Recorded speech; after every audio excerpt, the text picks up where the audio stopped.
சமூக நீதி நாள்.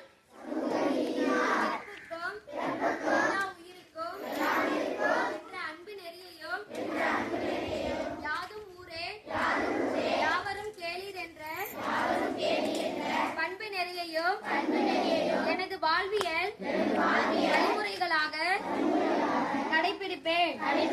சுயமரியாதை ஆளுமை திறனும் பகுத்தறிவு பார்வையும் கொண்டவையாக என்னுடைய செயல்பாடுகள் சமத்துவம் சகோதரத்துவம் சமதர்மம் ஆகிய கொள்கைகளுக்காக